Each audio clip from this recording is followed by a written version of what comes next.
Hello everyone, welcome to study Vigyan Prakash. तो दोस्तों, जून और दिसंबर के महीने में एनटीए के द्वारा यानी कि नेशनल टेस्टिंग एजेंसी के द्वारा यूजीसी नेट परीक्षा का आयोजन किया जाता है। ये परीक्षा साल में 2 बार आयोजित होती है और जून 2024 से इस परीक्षा के पैटर्न में कुछ बदलाव भी हुए हैं। जैसे कि इस बार पीएचडी में जो एडमिशन होगा उसके लिए भी इस परीक्षा के माध्यम से ही जो आगामी प्रक्रिया है वो पूरी की जाएगी। जैसे कि अगर आप इसमें आवेदन करते हैं तो जीआरएफ के लिए, असिस्टेंट प्रोफेसर के लिए, साथ ही साथ पीएचडी के लिए भी आपका जो स्कोर कार्ड होगा वो अलग अलग जारी किया जाएगा। तो इस परीक्षा का जो सिलेबस है उसके बारे में चर्चा करेंगे आज के इस वीडियो में और जानेंगे कि ये परीक्षा जो होती है वो कितने अंकों की होती है, ड्यूरेशन कितना रहता है, नेगेटिव मार्किंग क्या होती है, पहला पेपर जो कि सबके लिए कंपलसरी है उसका जो विस्तृत सिलेबस है उसको भी देखेंगे कि क्या क्या चीज़ें इसमें आपको पढ़नी पड़ती हैं।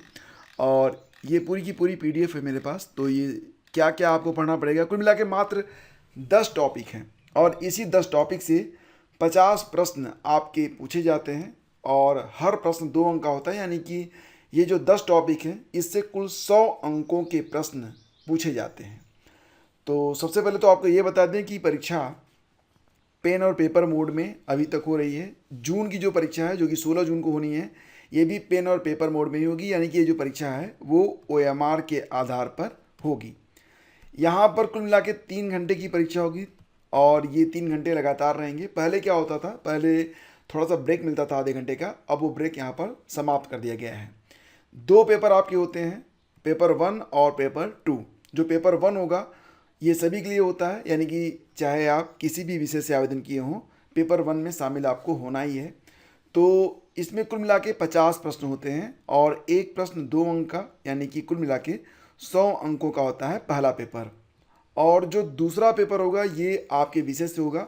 आपके विषय से यहाँ पर दूसरे पेपर में कुल मिला के 100 प्रश्न पूछे जाते हैं और ये परीक्षा होती है 200 अंकों की। कोई भी नेगेटिव मार्किंग नहीं होती है, इसलिए मेरी ओर से राय आपको यही है कि आप कोई भी प्रश्न ना छोड़ें और इसका बेनिफिट भी आपको मिलेगा। सबसे बड़ी बात ये होती है कि अगर आगे चलकर कोई भी प्रश्न डिलीट होता है और उस प्रश्न को आपने अटेम्प्ट किया है, भले ही गलत था वो, तो उसका भी अंक आप उसका अंक आपको मिलता है, अर्जित हो जाता है, ऐड हो जाता है। और अगर आप उसको छोड़ दिए होंगे, स्किप कर दिए होंगे, तो फिर आपका नुकसान तय हो जाता है। तो जो पहला पेपर फ्रेंड्स ये अच्छा, और भी बता दें कि दोनों ही पेपर एमसीक्यूज में रहते हैं, कोई भी रिटन एग्ज़ाम नहीं है, सब एमसीक्यूज हैं। 3 घंटे का पेपर होता है। तो इतनी बातें आपकी समझ में आ गई होंगी। अब हम बात करेंगे कि जो पहला पेपर होता है जो कि टीचिंग और रिसर्च एप्टीट्यूड से जुड़ा हुआ रहता है, इसमें जो सिलेबस है क्या है। तो देखो फ्रेंड्स, यहाँ पर जो सिलेबस है उसमें कुल मिला के 10 यूनिट रहते हैं। कुल मिला के 10 यूनिट का यह पेपर होता है और इसका उद्देश्य क्या रहता है, to assess the teaching and research capabilities of candidates. ठीक है, इसका जो सिलेबस है इसमें जो यूनिट 1 है वो होता है टीचिंग एप्टीट्यूड। ठीक है, तो टीचिंग एप्टीट्यूड ये आपका हो जाएगा पहला यूनिट। डिटेल में बताते हैं लेकिन पहले सभी यूनिट को देख लेते हैं। तो टीचिंग एप्टीट्यूड के बाद जो दूसरा यूनिट है ये है रिसर्च एप्टीट्यूड। तीसरा हो जाएगा आपका कॉम्प्रिहेंसन। कॉम्प्रिहेंसन से भी एक पैसेज आता है और उस पर आधारित प्रश्न आपसे पूछे जाते हैं। चौथा यूनिट है कम्युनिकेशन। पांचवा यूनिट होगा मैथमेटिकल रीजनिंग एंड एप्टीट्यूड और छठा यूनिट है लॉजिकल रीजनिंग। तो आप देख रहे हैं यहाँ पर कि मैथमेटिकल और लॉजिकल यानी कि मैथ और तर्क क्षमता से भी कई सारे प्रश्न होते हैं। डाटा इंटरप्रिटेशन भी इसमें शामिल है। इंफॉर्मेशन एंड कम्युनिकेशन टेक्नोलॉजी यानी कि आईसीटी से भी प्रश्न इसमें पूछे जाते हैं। पीपल डेवलपमेंट एंड एनवायरनमेंट ये भी एक इम्पॉर्टेंट टॉपिक है। इसके अलावा हायर एजुकेशन सिस्टम से भी प्रश्न बनते हैं। तो ये आपका मिला के कुल 10 यूनिट हो गया सर। ठीक है, और 5 क्वेश्चंस ईच, यानी कि ये जो आपके 10 यूनिट हैं तो हर यूनिट से 5 प्रश्न आपसे एग्जाम में पूछे जाते हैं और हर प्रश्न 2 अंक का रहता है। तो फ्रेंड्स थोड़ा सा डिटेल में समझ लेते हैं और पहले आपको बताना चाहेंगे कि जो आपकी यूनिट 1 है टीचिंग एप्टीट्यूड, इसमें क्या क्या आपको पढ़ना है। तो टीचिंग का क्या कंसेप्ट होता है, ऑब्जेक्टिव उद्देश्य क्या होता है, लेवल ऑफ टीचिंग कितनी होती है, memory, understanding and reflective, characteristics and basic requirements. इसके अलावा लर्नर्स कैरेक्टरिस्टिक्स, मतलब कि जो अधिगम करता होता है, जिसको अधिगम करता कहते हैं लर्नर, उसके लाक्षणिक क्या होते हैं, academic, social, emotional and cognitive.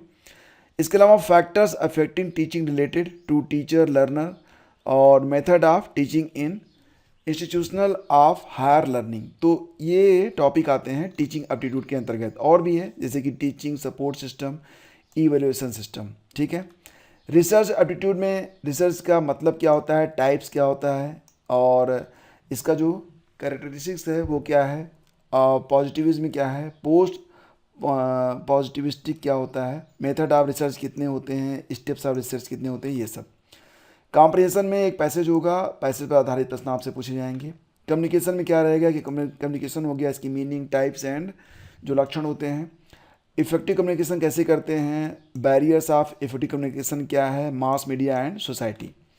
Mathematical reasoning and aptitude में types of reasoning, number system, mathematical aptitude जिसमें fraction, time distance ratio, proportion and percentage, profit loss, इस पर आधारित प्रश्न पूछे जाते हैं। लॉजिकल रीजनिंग में understanding in structure of arguments, arguments forms, इसके अलावा evaluating and distinguishing deductive and inductive reasoning, analogies, Venn diagram, Indian logic और भी कई सारी चीज़ें हैं। डाटा इंटरप्रिटेशन में sources, acquisition and classification of data, quantitative and qualitative data, graphical representation, data interpretation, data and governance. ICT में कुछ नहीं है, बहुत आसान होता है। General abbreviations and terminology, basic of internet, email, audio and video conferencing, digital initiatives in higher education, ICT and governance. बाकी ये development and environment, human and environment interaction, environment issues, तमाम चीज़ें। और हायर एजुकेशन सिस्टम में साथ ही साथ, तो यहाँ पर आपको थोड़ा सा डिटेल में पढ़ना पड़ेगा।